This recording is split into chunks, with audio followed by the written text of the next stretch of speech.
Jain sir, Jain sir, आप हमें ये बताइए कि ये जो आरोप लगे हैं, क्या इन आरोपों में कोई सच्चाई हो सकती है?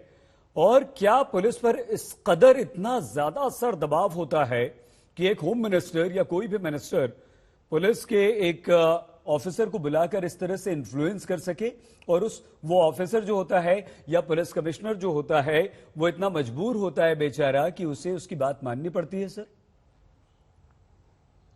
सही जी, दो तीन चीजें मैं कहना चाहूंगा। एक तो विद्या जी के जो इससे पहले आरोप हुए वो आरोप गलत हैं। ये 100 करोड़ रुपए का आरोप जो है वो बीजेपी ने नहीं लगाया। वो आरोप परमबीर सिंह ने अपनी चिट्ठी में जो उन्होंने मुख्यमंत्री को लिखी थी उसमें लगाया है, और उसके बाद में उसी आधार पे, और वो ईमेल उन्हीं की थी, वो ईमेल आईडी उन्हीं की थी, ये उन्होंने स्वीकार किया है।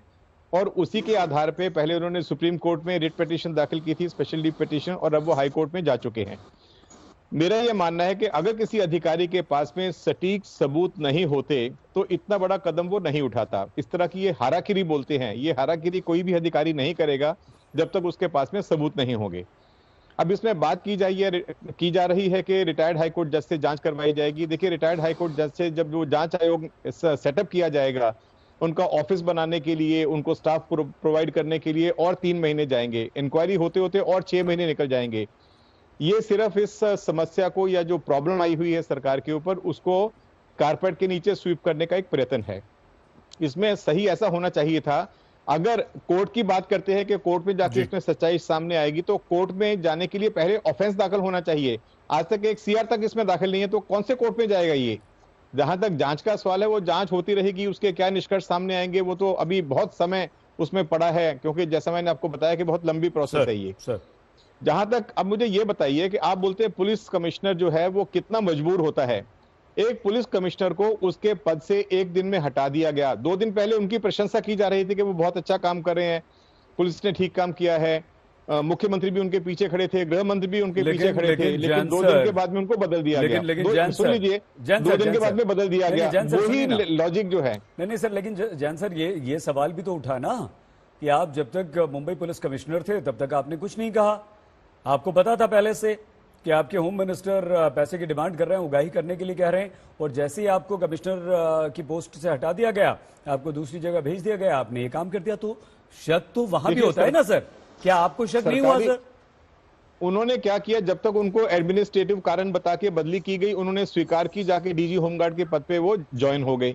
लेकिन जैसे ही गृह मंत्री महोदय ने उनके बारे में एलिगेशन लगाने शुरू किए कि उसमें अनपार्डनेबल मिस्टेक्स हैं, उसमें बहुत बड़ी उनकी गलती सामने आ रही है, तब उन्होंने जाके अपना सर, इसका मतलब तो ये हुआ कि आप पोजीशन पर हैं और आपका सीनियर या आपका बॉस जो है वो आपको गलत काम करने के लिए कह रहा है, आप गलत काम कर रहे हैं, लेकिन जैसे ही आप फंसते हैं या आपका बॉस फंसता है या कहीं भी कुछ आप पर मुसीबत आती है, तो आप अपना दामन बचाने के लिए दूसरे पर आरोप लगा देते हैं सर।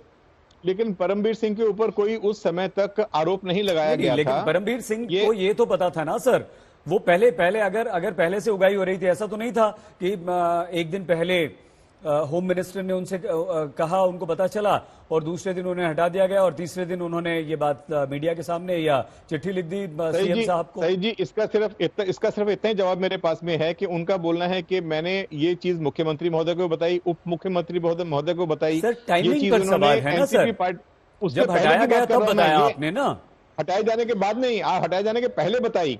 और वो बात जो थी वो उन्होंने सबको लिखित में नहीं भेजी उन्होंने, लेकिन उनको सबको ओरली बताई।